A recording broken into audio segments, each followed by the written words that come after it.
So rules to get by. Like I said, we're not going to really talk about JavaScript much in this talk, but it is relevant to pretty much everyone because you probably use some kind of version control. Hopefully it's Git. I'll hopefully try and prove to you that it should be Git if it's not. But yeah, so my name's Nick Nisi. I'm an organizer of this group and the once great NEJS Conf. There are a couple of other organizers in here. We just had that, our last event last month. And look for the videos out coming to YouTube pretty soon. But that was a really fun event. I'm also the MC for TypeScript Conf, which happens next month in Seattle. So if you're interested in TypeScript and Seattle, you can come together for that. I contribute a lot to open source, particularly projects like Dojo. That's the one I get paid to do quite a lot.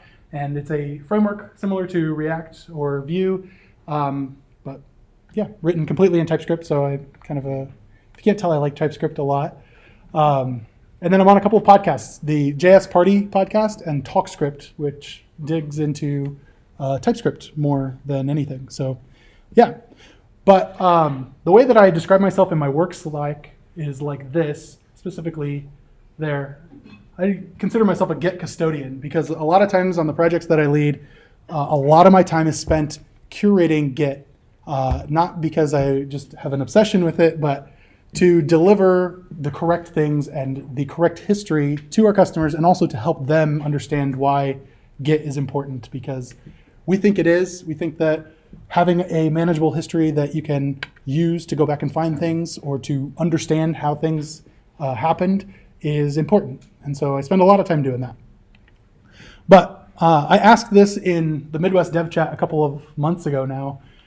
What is Git? Or I can't actually remember what I specifically asked, but I got these funny responses. And it's Git gets easier once you get the basic idea that branches are homeomorphic endofunctors mapping submanifolds of a Hilbert space. And Linux is like if the creator of Git wrote an operating system, which is true. Linus or however you say his name created Git and Linux. And so yeah, what this is saying is Git is easy, right? It's a distributed version control system where everyone who clones the repository has the entire history of the project, which is crazy to think that it used to not be that way. I kind of came into the world of writing software using Subversion, and I never fully understood Subversion. And it blew my mind that you didn't have the full repository locally and couldn't just manipulate things the way that you can with Git with Subversion. And so I couldn't believe that that was the way that we used to work. And my personal opinion is it's better than Subversion, so yeah. But those responses or those tweets specifically, like they imply that Git is difficult. And it is, but it's also kind of pretty great. The CLI is kind of difficult because there's a lot of weirdness to it, and hopefully we're going to go through a bit of that today. And then there's a lot of ways to do different things. There's more than one way to do things, so there's not a prescribed path, and so everybody just kind of does Git the way that they want to do Git. And that makes it pretty great, but it also makes it more difficult. But the really great things about Git are that it's distributed. Like I said, everybody has a version of the repository locally. So if I have my project and I jump on a plane, I can do anything to that repository and then sync up later, and it'll all be fine. It also offers fast branching and merging. And so a branch is really cheap in Git, not so much as I understand from other version control systems. So it's just really easy to create branches, destroy branches, merge branches, do all of that. And then Git has a really big social part to it, obviously with GitHub. And I think that it's these three things that made Git popular as opposed to other things. It's more specifically the social aspect of it because it kind of solidified and created a way to do open source and to do software that is repeatable and maintainable across all projects. So you have this idea of pull requests or merge requests or whatever you call them in your social Git of choice. But it gives you a way to do all of that in a really easy and repeatable way so that if I want to go contribute to your project, I don't have to go read through your mailing list and figure out what I need to do. I just go submit a pull request or a merge request or whatever. And it's as simple as that. So at my job, my day job, I'm a JavaScript contractor, basically. I go in and help projects and customers with their JavaScript needs, primarily in TypeScript. But I go and work with that. So I end up working with a lot of different teams on a lot of different projects. Sometimes I go into a completely green project and I get to set up the world, and it's wonderful. Most of the time I go and join a team where they have years of history, and I'm just going to be contributing a small piece to it and then moving on, or helping them to figure things out and then moving on. But I get to jump in with a lot of different customers that are at different levels of Git understanding and have different ways of doing things. And so this talk is kind of me trying to condense down some rules that I came up with for when I'm working with clients and trying to preach to them the benefits of Git. And so I broke it down into these 3 rules that I'll try and kind of follow. And it's one, that it's actually hard to lose history, so don't be afraid to do things with Git. Commit messages eventually matter, so just get things into version control, and then we can clean it up later. And then this one is kind of vague, but the feature of your feature is my future. And I think I'll explain that a little bit more, but this one is the biggest pain point, that when I come into projects and they're not doing Git properly, it's the biggest pain for me. So I've developed some methods to work around it and working with feature branches off of feature branches off of feature branches sane. I heard a groan. Does that mean that happens? Yes. Yeah, it happens a lot. So the first rule, and specifically what we'll dig into, is the anatomy of a Git repository. So remember, the first rule is that it's actually hard to lose history. Let's look at what Git's actually doing to prove that. So go to my handy Keynote terminal here and create a new Git repository. So I'm just going into a new directory and then running git init. And so I get this message back that Git has initialized a new empty Git repository at .git inside of that directory. And if I use my handy tree command to go look inside of .git, this is what I have in there. So this is my Git repository completely. Most of the time you don't ever have to think about this, but we're just going to dig into it to understand small pieces of it, just to show that it's actually hard to lose history and to give us more confidence when we're actually doing changes. So specifically, we're going to be looking at refs and objects in here, and then also head. But this object database, this is where Git actually stores everything about your project that it knows. So in here, it'll have a bunch of different directories that it starts creating, and we'll kind of dig into that. But off the bat, it's pretty simple. So if we create a new file inside of this directory, not inside of the .git directory, inside of the project directory, and this I'm just putting in hello world into a hello.txt file. And I just read that out with cat and run git status. This is the message I get. So no commits yet, I'm on branch master, and Git knows that there's a file in my working directory that it's not tracking, so it lets me know that.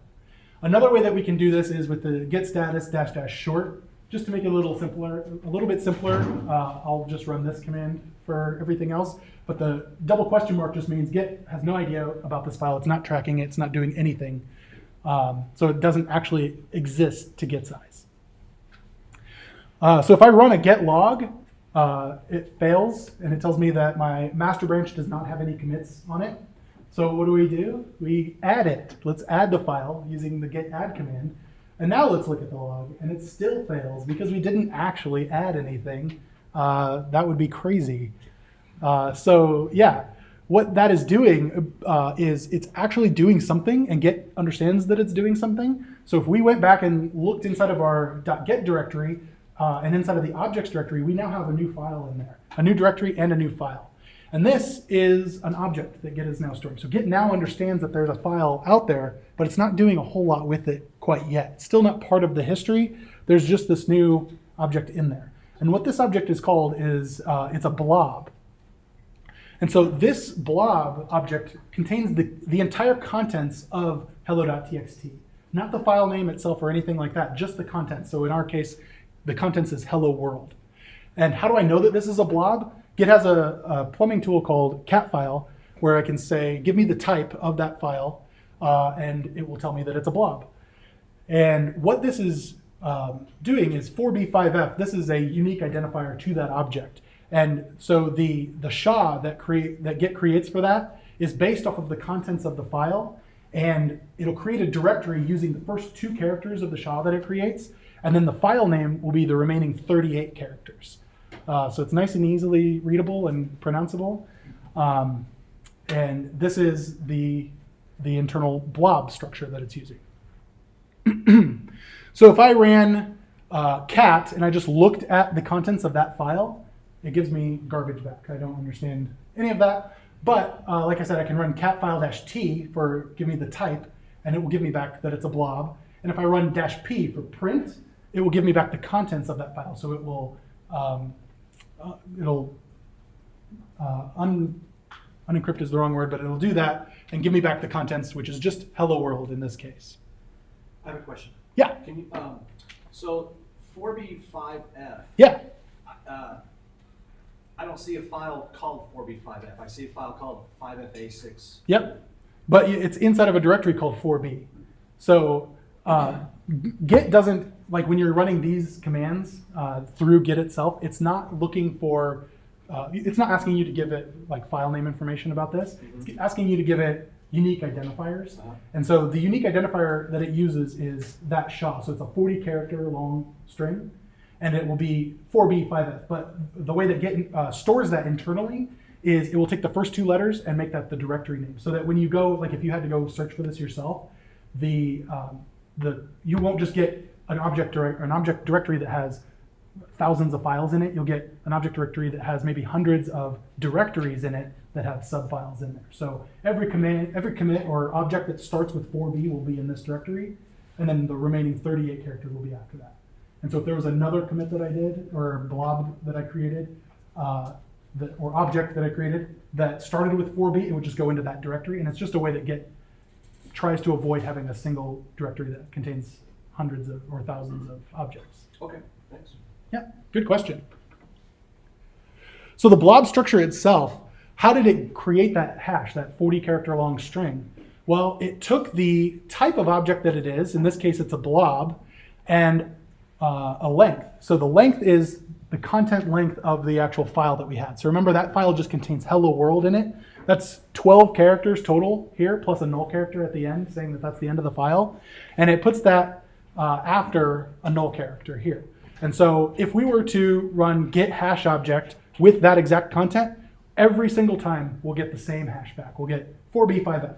And if we did the same thing and passed it to OpenSSL SHA-1, we get the exact same thing. Every single time for a file that has that content, we'll always get the same blob back, or the same SHA back. And so that's how Git is storing this internally. And it's all based on the contents of that file, what that SHA ends up being. And so if you created another file that had the exact same contents, Git will only store the one, and it'll just reference it later. And we'll get to how it references it in the next few slides. But that way it only has to keep track of the contents for this each time. Now, if I were to go and create another, like let's say we skip all of this and we go commit, and then we create another commit and we add additional content to it. Maybe we add Hola Mundo, so hello world in Spanish, to the file. Git will store another blob that contains the entire contents of that. It'll store hello world in one, and then Hola Mundo as another completely different object that we'll have to go find. But all of this was created when we ran git add and added that hello.txt file. So when we ran git add, it didn't actually commit anything, but what it did was it added it to the staging section of Git. And so this is a step before the commit process. And in my Git early days, this was just an annoyance I had to deal with, and then git AA basically, or git add-a, and then go straight to commit after that. What I do now is I use the staging section to be able to piecemeal commits out of that. And so you can do git add-p, and that will allow you to stage different hunks of a file or chunks of a file. And then you can say that I want to create a commit where I added console.log here, and I want to create another commit where I added a new function down here. And maybe you don't want them separate, or you don't want them together, so you have them as different commits. The staging area is what allows you to do that. So I can work all day long changing files all day, and then just piecemeal stage things together using the staging area and create commits off of that. And then I have everything as small as it can be. And what I try and do is keep commits as small as possible, because when I go back and need to use tools to find out where a regression came in, if the commit is small, it's easy to say that's the commit that did it, and it's easy to see exactly what the problem is. But if it's 10,000 lines that have changed, well, yeah, that's the commit. It doesn't really help me. Now I have to spend the entire day looking through the diff for that. So yeah, it's just a place that allows the commits to be built up and focused rather than just an accumulation of all of the current changes. So what are the importance of blobs? Well, the blob object is tied to rule number 1 that I had, which is it's actually hard to lose history. As soon as I ran git add, git now knows about that, and there's a blob in there. So even though it would be ridiculous to try and go find the contents of that file, if I went and deleted hello.txt, technically I still have the contents of it inside of git as a blob. And it will not disappear anytime soon. It will only disappear later on when garbage collection gets run, or if you manually run garbage collection. But it's there. So if I really needed to go find it, it's there. So it'll store a complete copy of that file. And then that file or that blob will contain the complete contents. And one thing to note that I don't really get into much in this is that when garbage collection does actually run, all blobs that stick around do actually get condensed down into a pack file, and then those pack files are used. So instead of having blob objects that contain the entire contents of the file over and over and over, it just contains the file and then diffs to that file going forward. So you can still get out all of it with the git commands, but it's just not as simple. So if I went and made further commits, we've run git add for hello.txt, and now if I did exactly that, I added the Spanish equivalent to hello.txt, and I run it. Git says that now I've added a new file, and that's in the staging area, but I've also made further modifications to it. And then if I just run git checkout, or I think git restore now maybe, then it will undo that, and the contents of the file will just have hello world in it, and it will go back to just understanding that there was just the contents there. So because I didn't run git add again, it didn't create or update the blob at all. That change is now gone. But so we've added this. Now let's just go and commit it. So if we run git commit and give it a commit message, then it will commit that. And if we go look in the git objects directory, we have 2 new hashes in there, 639D and 82AD. And what are these 2 new objects? Well, they're tree objects and commit objects. So the tree, and we can find all of that out by just running cat file-t for each of them to find that out. And let's talk about what trees are.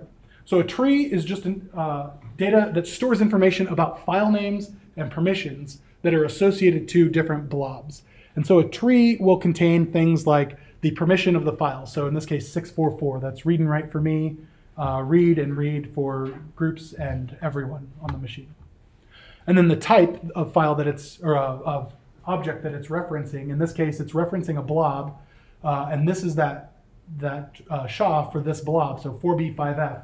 Trees can also reference other trees, and so a tree you can think of as a directory structure or a file name. So if you had a directory named source, there would be a tree in there called that maps to another tree called source, and then inside of there, if it had any files, that tree would map to the files inside of it. But then it would also map to file names, so in this case, hello.txt. So it's saying that the contents of the file here will have a file name of hello.txt in the root directory, and it's a blob, and its file permissions will be 644. So when you go create this, when I go clone this, create a file that matches this, and put the contents of this blob in there. And so it stores all of that, and if we ran git cat file-p on 82AD, that's exactly what it gives us out as 644 blob, and then the blob object SHA and the file name. Now the commit structure is pretty similar. It's going to reference a tree.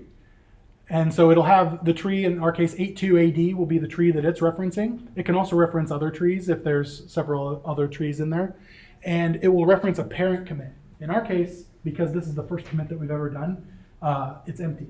So Git creates a linked list of commits. So every commit knows about its parent all the way up. And this is one of the few times where you actually need to know about computer sciencey stuff and linked lists to understand what it's doing. But it's not. It's just that each commit references its parent and so on. But then it has author information and committer information. So this would be the name of the person and the email address, and that's all coming from your Git config, and then a timestamp and for each of these. Now, more times than not, the author and committer are going to be the same exact fields.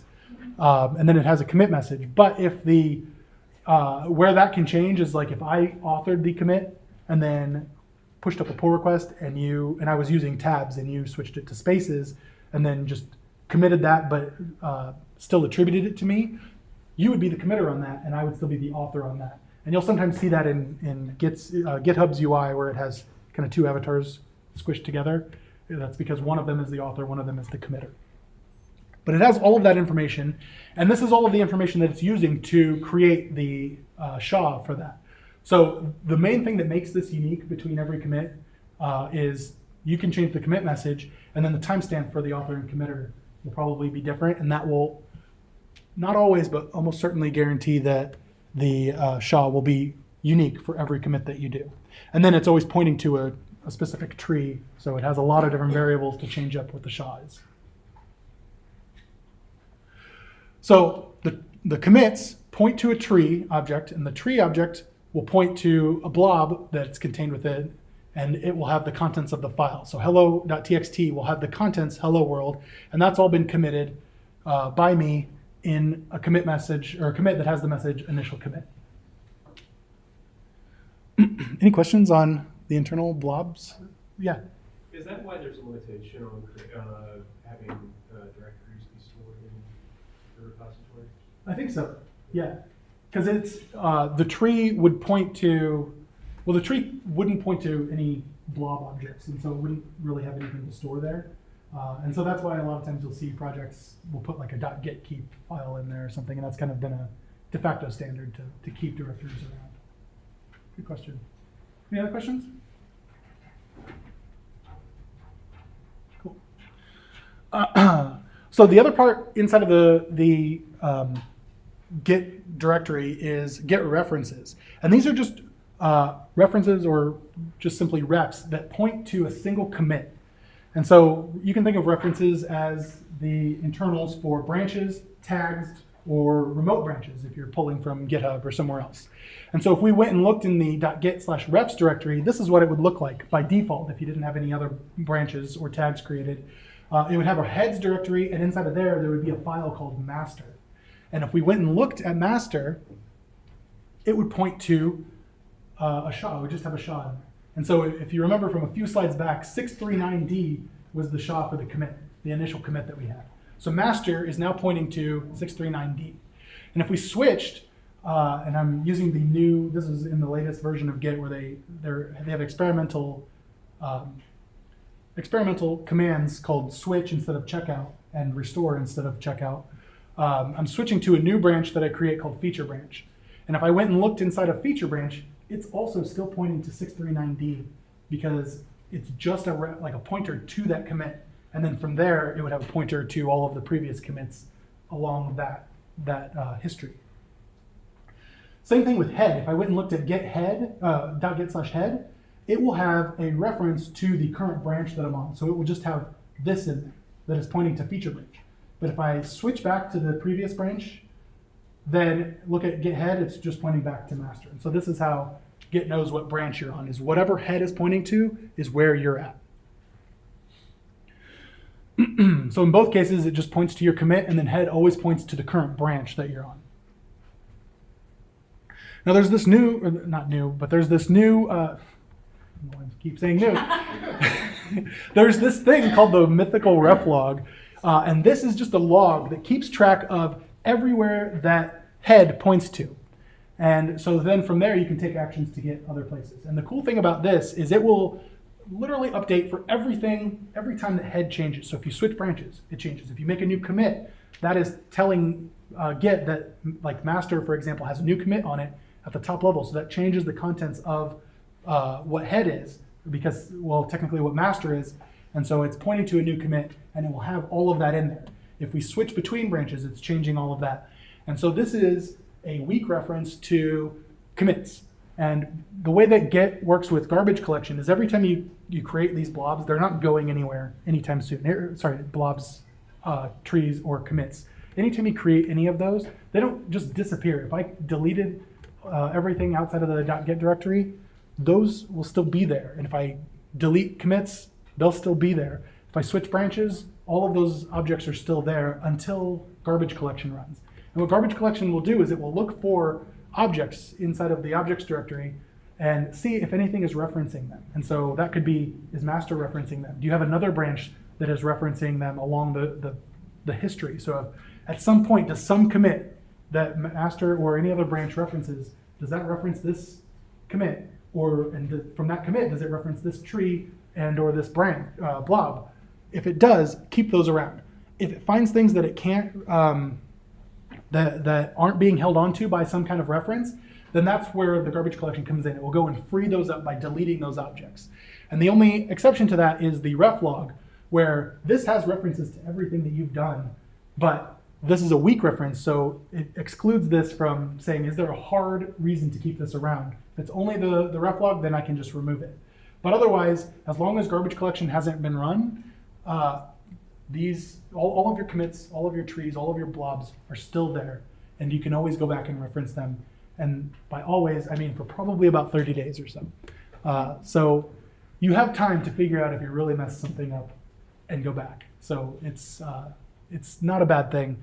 That's kind of the main point of rule number one, is that because of this, because there's always a way to find these blobs and these trees and these commits, it's hard to lose history if you know where to go. And now you know where to go.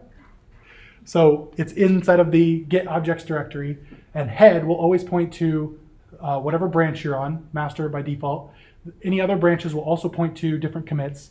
These commits will point to trees, and the trees will point to blobs. So if you know the commits, you can find the trees and find the file name information, and then you can find the contents of those files and pull those out.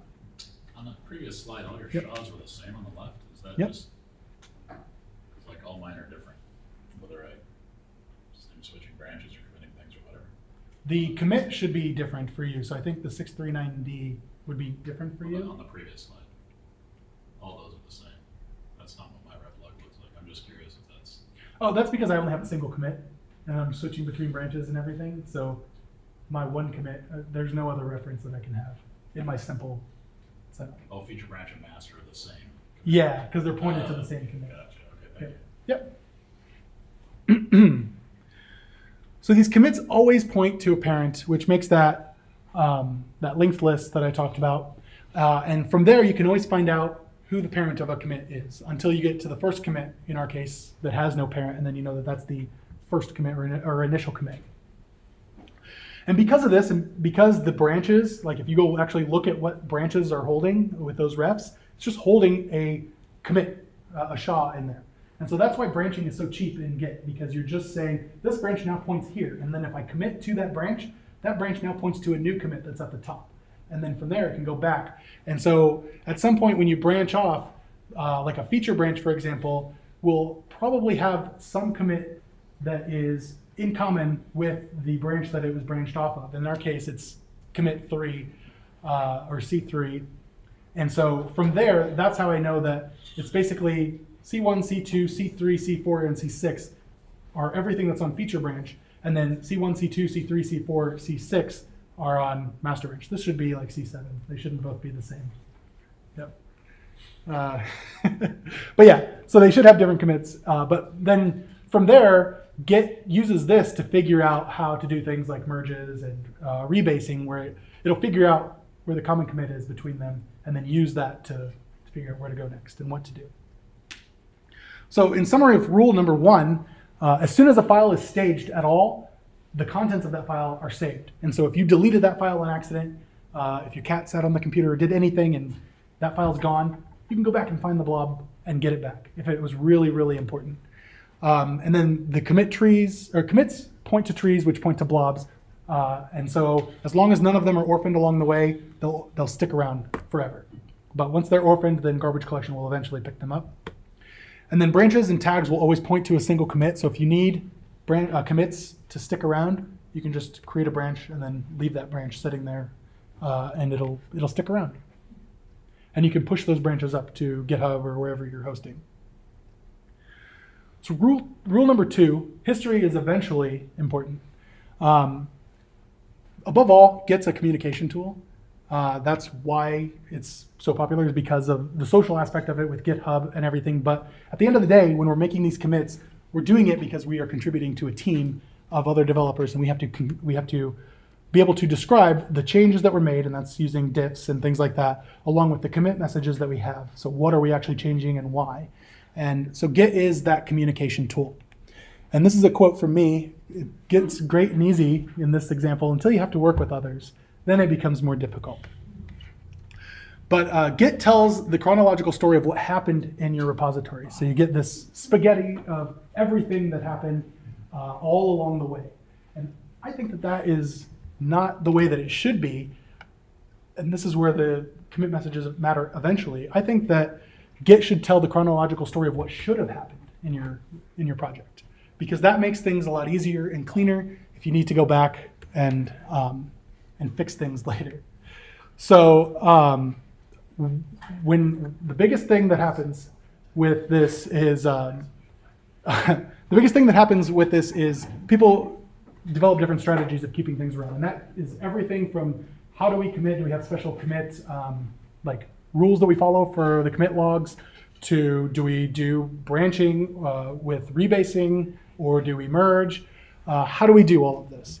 And so that's kind of the big thing that I'm going to talk about in this one is rebase or merge. Which one is better? And I think that both of them have their merits. There's pros and cons to both. There's really only one wrong way to do it. The pros are that the history remains flat and readable, and then superfluous commits are likely non-existent because you have manicured your history to be exactly what you want it to be and nothing else.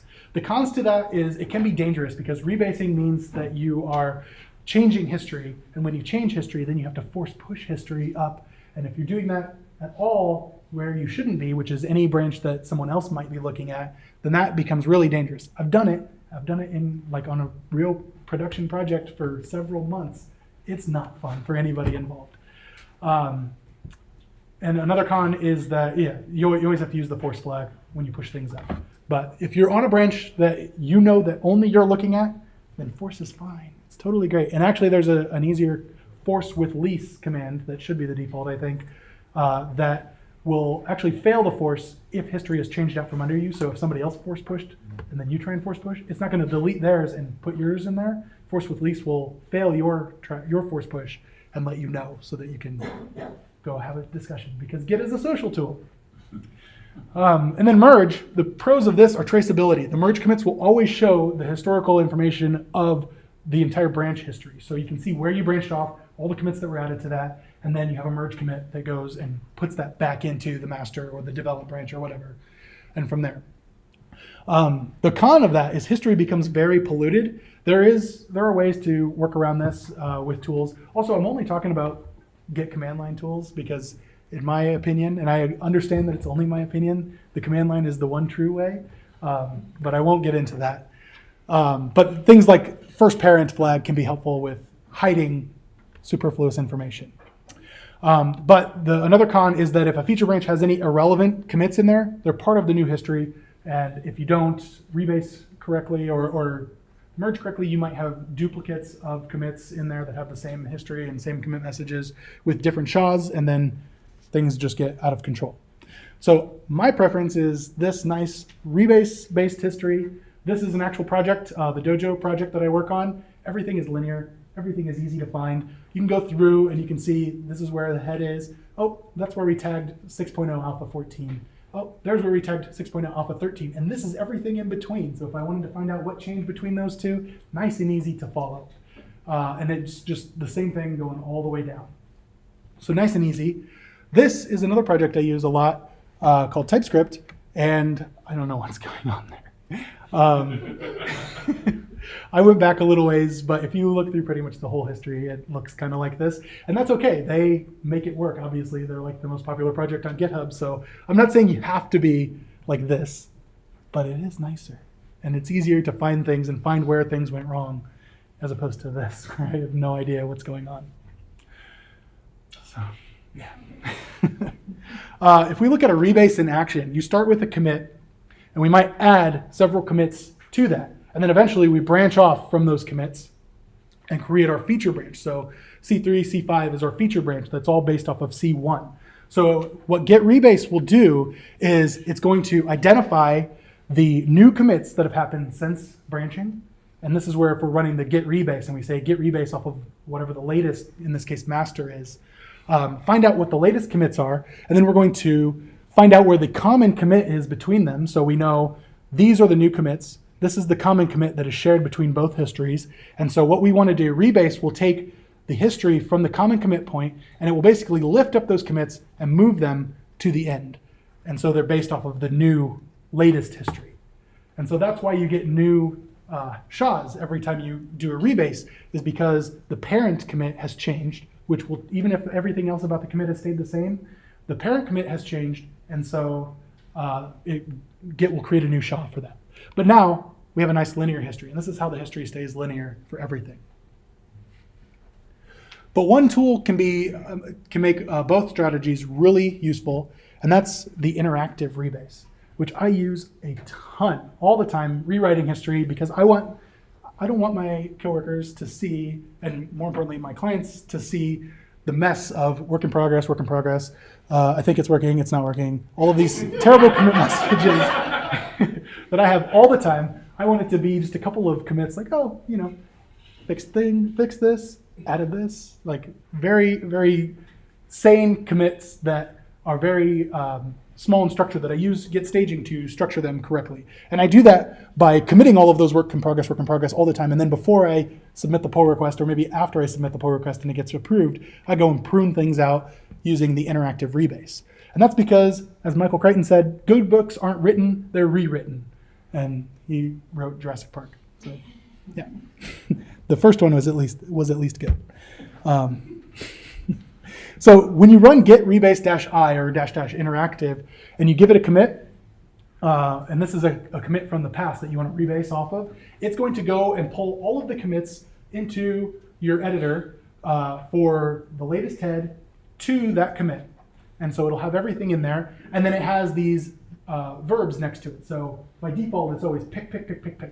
And so it's going to pick that. And if I just hit save and quit, then it's basically not going to change anything because nothing has changed it. I've picked all of the commits to be there.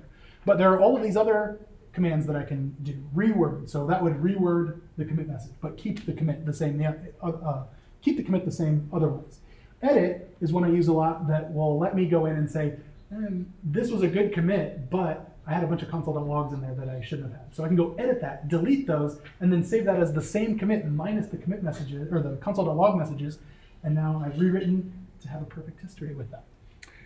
If it's just a commit where I basically did the same thing, but I just committed remove console log messages, I can use fix up or squash, and that will take the commit and just squash it or push it into the previous commit, the parent commit, or the one just above it, and then now it's part of that. And if you use squash, it concatenates the commit message from that commit into that one. If you use fix up, it just drops the commit message for that one and makes it part of the other commit. And then there's other ones like X for execute. You can run a command if you wanted to do different things. You can tell it to stop here so that you can basically have full control of making different changes. You can drop a commit. You can also just delete a commit from this list. Like if I deleted this one, add coc.nvim. If I deleted that, it's like that commit never existed. So you can easily get rid of history. You can easily change history, and you can easily ruin your day right here. But as we learned with rule number 1, it's actually hard to lose history, so you can go back and find those, probably using the rough log in this case. But the point of all of this is that you should really only keep the commits that matter. And this works with either strategy that you're using. So if you were creating a feature branch and you know that full history of the feature branch is going to be merged, prune that down to remove all of the work in progress commits, or at least reword them to not have that in there so that it looks a little more professional. So with that, clean history matters because clean history tells the story of how the project should have happened. And it's approachable to new developers on the project. If you are a new developer on TypeScript and you go look at that and you try and figure out what is going on, it's going to be really difficult, as opposed to the other project I showed where everything is nice and linear and you can see what's happening and you can see everything that has happened and you can go look at those commits and they're nice and easy and understandable. So it's really easy. This allows you to also more easily utilize tools that Git provides you. Things like bisect, which we'll look at next, which allows you to find regressions with ease. And above all, a clean history just keeps you sane. So one tool that I wanted to call out specifically is bisect. Has anyone used bisect here? Yeah? Nice. A good show of hands. It's a really helpful tool that allows you to find where something is different. And that different could be right or wrong in the repository. So that could be bugs in a lot of cases. Oh, a bug was introduced. I need to go find out what commit introduced that because I know at some point it was working. Or the way that I end up using it a lot is with bug fixes, where I'm in a branch for a specific version of the open source project I'm working on. And I know that it was fixed in this branch. Now I need to go apply it to the previous branches. So like I'm on version 1.13, I need to apply that to 1.12, 1.10, 1.9. I have different branches for each of those. I have to go find where that is. And so Git bisect allows you to do that by effectively dropping you into the middle of a commit range that you give it. And then you tell it, you go and run some tests, or you can automate the test, and you tell it whether or not it was the problem or the solution exists there with these good or bad flags. And that's really confusing, especially if you're trying to find a bug fix.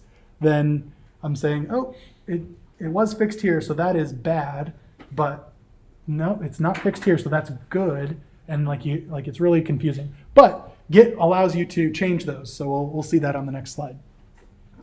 And this is another computer sciencey term. What it's doing is effectively a binary search. It's going to drop you in the middle, and then you say good or bad, and if you say good, it goes up here, and if you say bad, it goes down here and picks the next, drops you in the middle of those other half of commits. And so you don't have to look at every single commit. It's just going to keep dropping you in the middle of the commit range that it's condensing down, so you only have to look at, I think the most I've ever had to look at is like 10 commits, which is not terrible. So let's run a quick experiment, a random egg. Let's say that we had a script like this that's going to create a file called egg.txt, and it's going to do 20 commits. So for 1 in 20, we're going to echo if the commit that we're in is equal to the random number that I picked out of 20, then we're going to commit, here's the egg in there. Otherwise, we're just going to echo in no egg in there. And so basically, one of the 20 commits at some point will add, here's the egg in there. And so we're going to use git bisect to find out which commit out of this random script added, here's the egg. So if we did git log -- one line -- graph, we have 20 commits. We have our initial commit, and then we have 20 random commits that were just put in there by the script. And so our commit messages aren't being very helpful here. We're not able to find out which one added the egg from this. So what we can do is we can say git bisect start, and here is where I'm doing -- term old. So instead of saying good or bad, I'm going to say that when it's old, instead of saying bad, I'm going to say there's no egg in there. And when it's good or new, I'm going to say egg to make it either more confusing or less confusing, depending on how you're looking at this. So then you say git bisect start, and I'm going to say git bisect no egg. So I know the egg does not exist at 719, but I know the egg exists at the latest commit 20 head. You have a question? Does old mean that the source is going to go forward in history or backwards? It means, Like if you're doing a binary search. I think it means it's going to go backwards. Okay. Oh, I think old means backwards and new means forwards. Okay. I think. I'll probably be wrong on that, but I think so. Yeah, so this is where I'm telling it my parameters. I'm saying that at some point, so I'm saying 719, which here, 719 is the initial commit. There's no egg in there at 719. And there is an egg at commit 20, so 76A. And so then I start, and it's telling me that there are roughly 9 revisions that I have to go through. So that means roughly 3 steps. So I have at most 3 steps until I find exactly which commit added that. So it put me right in the middle of that at random commit 10. So now that's basically what I have checked out on the project. And so if I do a cat and I see, here's the egg. Well, good. Now I can say the egg is in there. So I say git bisect egg. And so it'll give me 4 revisions left, so 2 steps left. So now I'm at random commit 5. And in here, here's the egg. The egg is still in there. So I say get bisect egg. It drops me into random commit 2. Still there. Get bisect egg. And I run that. Now I run get bisect no egg. So now the egg does not exist, or I'm sorry, no egg when I cat that out. So it doesn't exist at random commit 1. And so then when I run get bisect no egg here, then it tells me you're done. The first commit that added that was random commit 2. So I was easily able to, with just enough steps that can fit on one slide, find out exactly which commit added this. And so this could be, like in a real world example, this could be drop me at this commit, let me run npm test, and let me run the test and see, are the tests failing here? No. Are the tests failing here? Yes. And if it's something as simple as that, like I run this commit and it fails or it doesn't fail, if it's as simple as that, then you can automate bisect and tell it exactly what command to run, and if that command returns non-zero, then it fails. If it returns 0, then it succeeds, and it will just run the entire bisect for you and spit out the commit that has that right at the end. So nice and easy way to do this. Like I said, the most common use for me is finding bug fixes, and then after that where bugs were introduced, because I hardly ever introduce bugs. Let's be honest. No, that's not true at all. So yeah, that is bisect. Any questions on that? Cool. So I have one more rule, and that is the feature of my feature is my feature.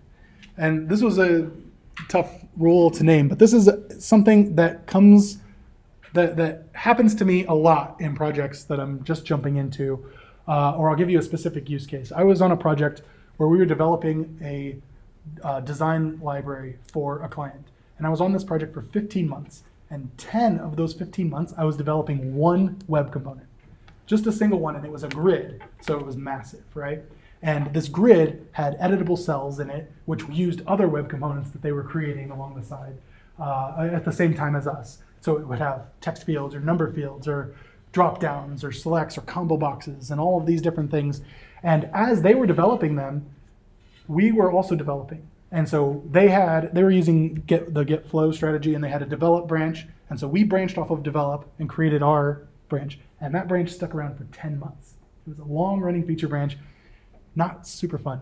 But from there, we kind of had our baseline of work, and then we would branch off of that and say, okay, now I'm going to add the ability to edit cells. And that would be a new branch. And so that would be a feature branch off of my feature branch. And then eventually I would bring that back. But at some point, I'm going to need the other components that were being developed by another team that was part of this big company. And so I would have to rebase those commits in, because if I just did a merge, then my history gets all messed up and I can't figure out left from right. And it's tough to like give them a change log based on what we're actually delivering, every month. And so I would go in every morning and do a rebase, pulling their latest stuff in, and then rebase all of the independent branches off of that. And at first I didn't know what the heck I was doing. And so it was just a lot of pain. But I quickly learned a way to do this more easily without losing any history, and without having to just suffer every single day. So yeah. So a long running branch, this is kind of the scenario I just explained, where you have maybe master, and then you have a bunch of commits going off of develop, and then here's our long running branch. So they've committed 3 commits after that. I've got my long running branches, and then I've got features that are based off of that. And so we're just trying to keep everything in a nice flat structure without going insane. So when I git checkout long running branch, and if I were to run git rebase develop, and if I did that, what that would do, remember rebase will take it'll go find the common commit and say, okay, all of these commits after that are part of what's new on long running branch. And here's the latest commit on long running branch, or on develop, because that's what I'm rebasing off of. I need to reapply those commits here. And so it will effectively be the same commits, but I added the comma in there to indicate that they are new shots. So C3 is the same commit as C3 comma is, or apostrophe is the same thing as C3, but it's a different shot because of that. But now long running branch is over here. Now these feature branches that I was working on are problematic because now if I tried to git rebase develop or rebase long running branch again, it's going to go try and find the common commit between what is now long running branch and feature branch. And now technically C2 is the common commit between them. So it would reapply C3, C4, C5, C9, C13, and C14 over here. So now I would immediately have duplicate commits of C3, C4, C5, and C9 on there. And it would just be problematic because Git's just looking at the commit SHAs and seeing that they're different. So if we wanted to do this, what we would want to do, this is what would happen, is it would do that, and now we have all of this, and we have these double commits in there. So kind of terrifying. This is what I was doing for a while, and it was not fun. I eventually went back and cleaned it up, but super not fun at all. So the issues with that is that Git just doesn't know that C9 and C9 tick are essentially the same commit because it was rebased and now it has a new SHA. So to complete this rebase properly, we have to reapply the commits, but we have to be able to tell Git specifically what to rebase because Git's not smart enough to do it on its own. Luckily, we are. So Git has a really handy tool called git rebase -- onto, which took me forever to figure out that it exists. But once I did, it was just amazing. And so with this, it gives you more control, more granular control. And you can say git rebase -- onto. So in this case, it would be develop. I want to rebase it onto, or feature branch, long running branch. Git rebase -- onto long running branch from the starting commit. So I would tell it where the actual changes are. And then it would either go to head or it could specify the ending commit from there. So if we wanted to do that, we check out long running branch. And then we say git rebase develop. What that's going to do is it's going to, if we do run git rebase -- onto long running branch C9, what we've said is we're on feature 1. We want to rebase onto the new long running branch from C9 because that was the last commit that was actually where we branched off of here from. So C10 and C11 are the only new commits that were on feature 1. But we want it to be a part of the new long-running branch, so we tell it specifically to run from commit 9 and rebase onto long-running branch, and then we only have those 2 commits on there. So now we have a nice, clean linear history for feature 1 branch. Does that make sense? Now this can get really confusing as you're going along, because if you're going along and you're constantly doing this every morning, like I was basically, to keep my branches in line, and I basically taught the other developers to do the same to keep their branches up to date with everything, but I would go and do it for our long-running feature branch every morning, and then that way they just knew how to do this. The problem was sometimes it got really confusing about where the actual last commit was, more specifically what the first commit was for the feature branch that you're on. So if you remember, the feature I'm on is always, this something with this commit message, then it's nice and easy. But that wasn't always the easy case. A lot of times it was just, which is the last commit that I had, and then go one beyond that. But if I was the last one to also commit to the long running branch, then that's where it gets more confusing. So a tip that I have is to use an empty commit as a separator. And the reason I say an empty commit instead of like a tag or something for that is because the empty commit will follow the branch around as you're rebasing it every day. And so with that, you have some kind of separator comment in there that makes it nice and easy and stick out in your history. And then you just interactive rebase that out of there when you're actually done and ready to merge it or rebase it into master, and everything is good. So the way that you would do that is git commit -- allow empty, and then give it like a message like separator for feature 1 or something. And now when you look at your branches, I can see here's the first commit of this new feature branch every time. And it's just an empty commit, so I can go delete this commit later on and it won't affect anything about my actual branch. But that's where it is. So every day I just pick the one before that, in this case DC3, and I rebase -- onto from there and keep going. Any questions? Yeah. Why did you rebase onto C9 instead of C9 tick? So I eventually want it to be off of C9 tick, but these 2 commits are effectively the same. However, when Git is going through the history to find the common commit, if I just ran git rebase, Git's going to automatically try and find the common commit. And it's going to go all the way down to C2 as the common commit between them. What -- onto it's allowing me to say, I want to rebase onto this branch, and then it allows me to specify the common commit myself. And so I know that C9 was actually the common commit here.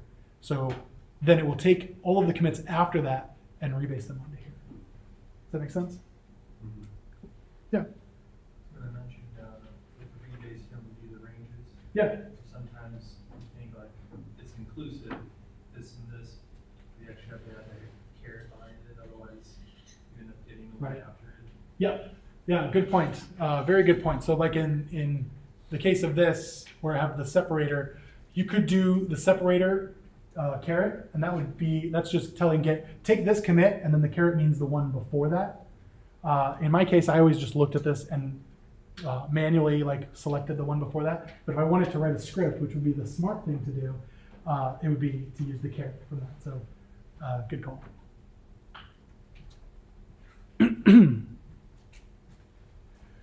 So those are the rules that I had. There's actually lots more. Anyone have time to keep going?